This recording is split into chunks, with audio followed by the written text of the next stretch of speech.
So first of all, what we're seeing today is that actions speaks louder than words, meaning that not only do we tell clearly that NATO allies are ready to stand by Ukraine, but actually allies are delivering more support to Ukraine, more air defense, F-16s, ammunition, more training, and packages of different types of support. So I think the meeting today, the NATO ministerial meeting, and also the meeting of the NATO Defense Contact Group demonstrates that NATO allies are there to provide support to Ukraine, and not only in words but also in deeds.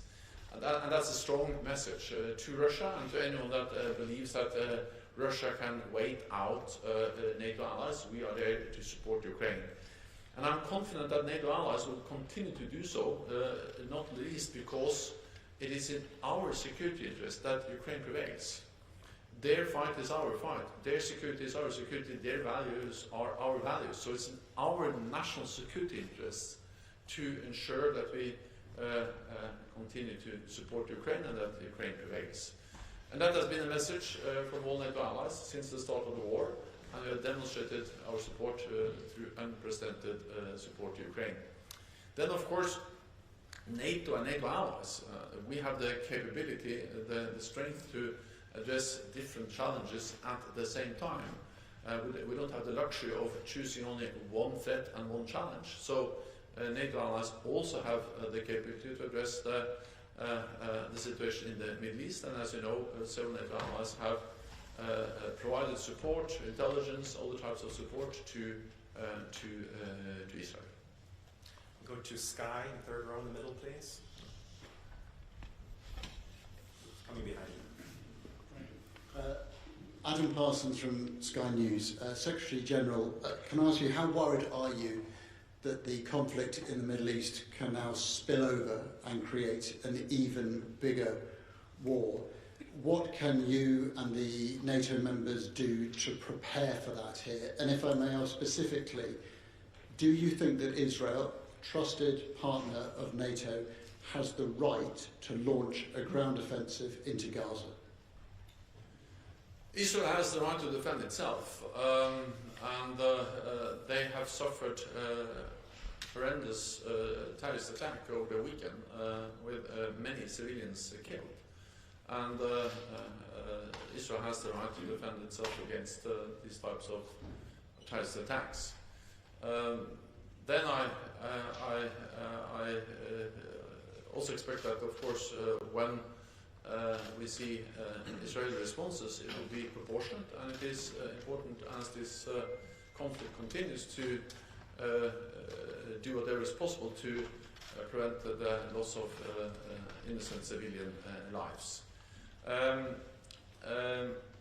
I think it's also an important message that any nation or organization hostile to Israel should not try to utilize the situation we now see. And we also see that, for instance, the United States has increased its military presence in the region to also send a clear message of deterrence to prevent escalation of this conflict.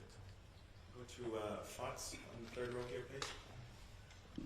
Thanks a lot, Thomas Kutschka with Frankfurt Allgemeine Zeitung. Secretary General, on the pipeline incident, I'm just wondering, could there be a role for NATO to investigate this or to support the investigation? Have you offered something to Finland and Estonia, or have they maybe asked for assistance from NATO? I'm asking this in view of the fact that NATO has now its own capability on critical infrastructure. Thank you. Well, NATO has been concerned about our critical undersea infrastructure for a long time, for many years. And of course, NATO has capabilities. We have intelligence that is relevant to address and to minimize the risk and to protect our critical infrastructure. After the attacks, the explosions on the Nord Stream pipelines, we stepped up further. We have established a cell here at the NATO headquarters to coordinate efforts, and we are in the process of also establishing a center at our maritime command in Northwood to step up what we do on protecting critical undersea infrastructure.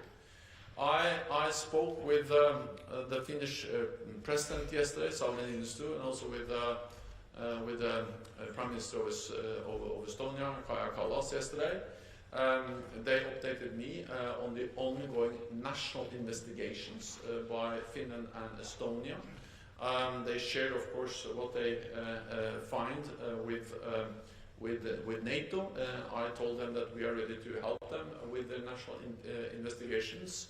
And I also updated them on what NATO is doing in general to protect our critical infrastructure. We have to understand that these undersea critical infrastructure is vulnerable, because we speak about thousands of kilometers of pipelines, of cables, of internet grid, of power grid, which by nature is vulnerable. Therefore, it is important that we share information, that we share intelligence, and that we also share best practices in how to protect both between NATO allies, but also between the government and the private companies that are operating most of this critical infrastructure. Thanks. We'll go to Politico, row 4, please. Josh Pisana from Politico. Just a question in view of the recent result in the Slovak election and also the rhetoric that we've been hearing from Poland recently. Has the alliance been forming contingency planning in terms of delivery routes for armaments to Ukraine moving forward, should there be any restrictions or problems? First of all, Poland has been a strong supporter of Ukraine since the very beginning, and has expressed again and again that they continue to be ready to support Ukraine and also be a platform, a hub for other allies to deliver Ukraine, military support into Ukraine. On Slovakia, they just had an election. There will be a new government, but I'm absolutely confident that NATO allies will continue to provide support to Ukraine because it is in our security interest, and allies have demonstrated that in deeds through the meeting today. So, of course, it is for the new government in Bratislava to speak on behalf of Slovakia. It's not for me, but I'm confident that NATO allies will continue to provide support to Ukraine. We'll have Swedish radio in second row, please.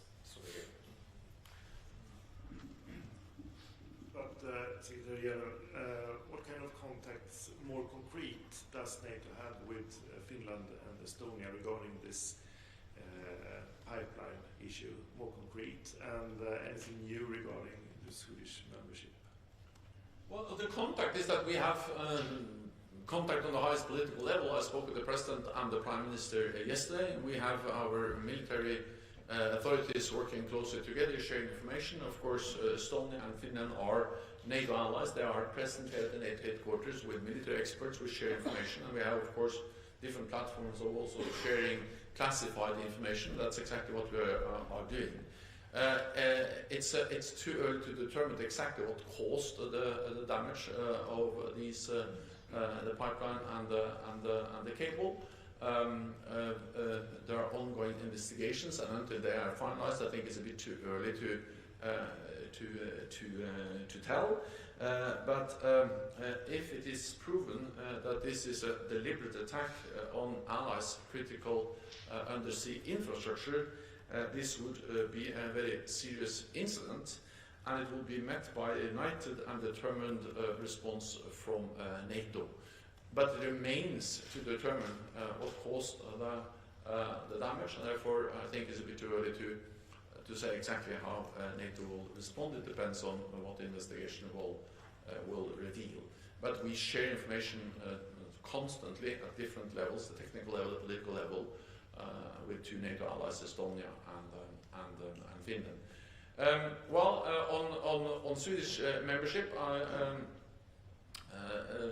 I'm in regular contact with the Turkish authorities. I met with President Erdogan recently in New York. I spoke with the Turkish foreign minister a few days ago.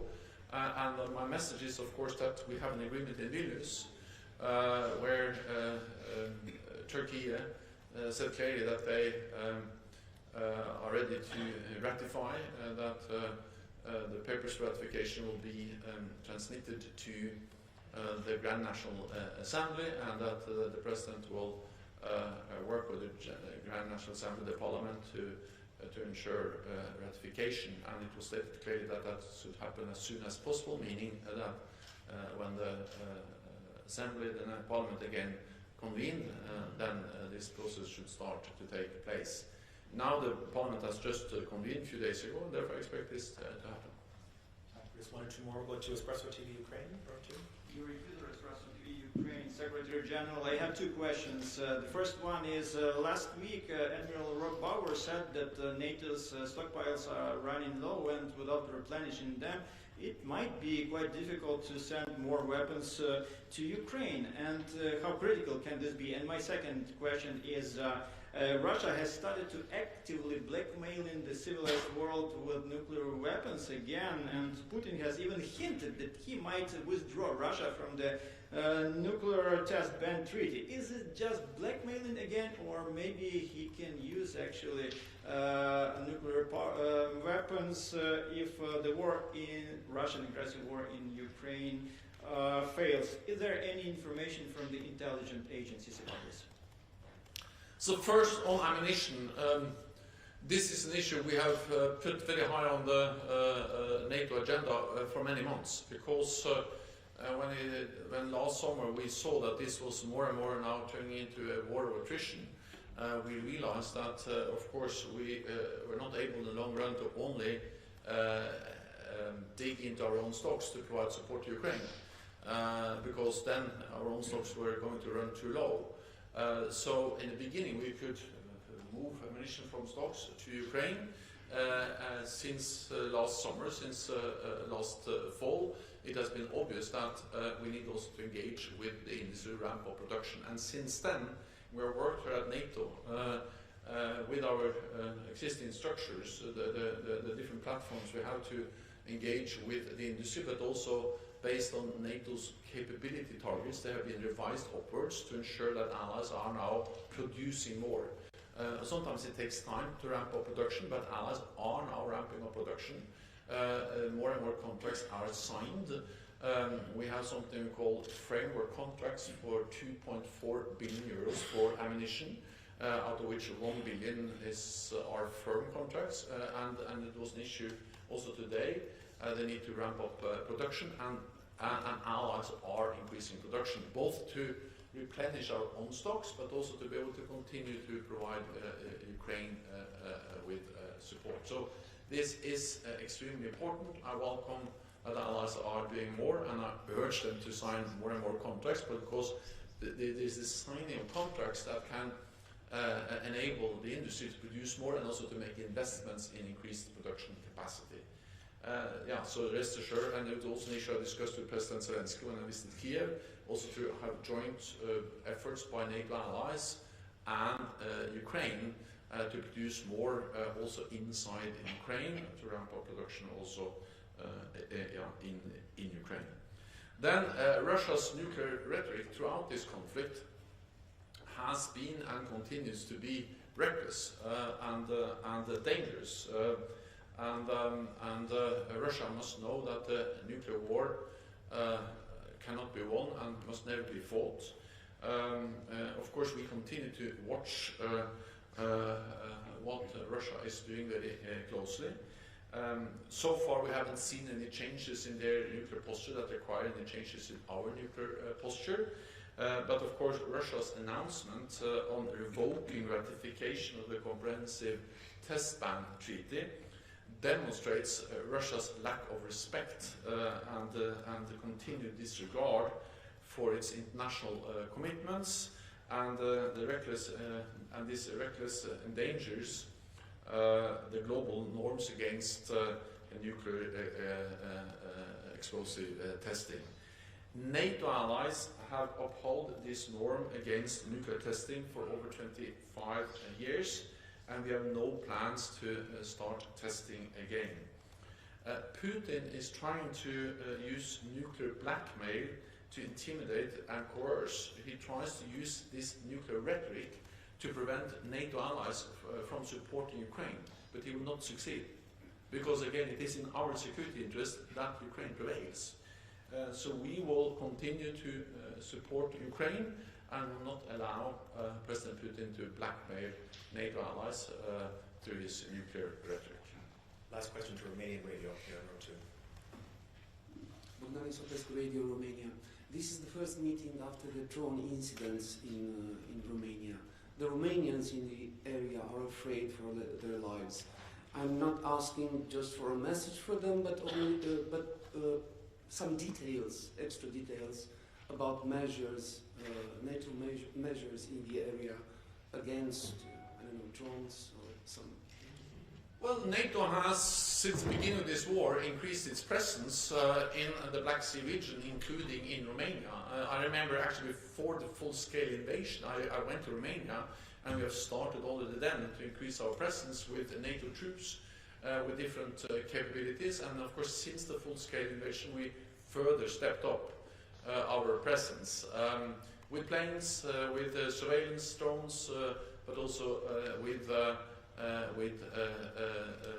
ground forces, and after the incident with the drone, or the debris from the drone near Danube, we further increased our air policing with more planes in the NATO air policing mission in Romania to help to detect, to help to monitor. So far, we have no proof that the drones that landed, or the debris, or the parts of the drones that have landed in Romania, are a result of an intentional attack on Romania. The indications and the information we have indicates that these are results of attacks that were targeted on the Ukrainian targets, but then ended up in Romania, because they're targeting, as you know, infrastructure, grain infrastructure in the Danube region, very close to the border of Romania. But we rest assured, we have capabilities, different types of capabilities, to closely monitor and also to help protect all NATO allies, including Romania, and we are constantly assessing the need to strengthen our presence, as we have already done in the Black Sea region, including in Romania, also after the drone incident. All we have time for. See you tomorrow. Thank you. Thank you.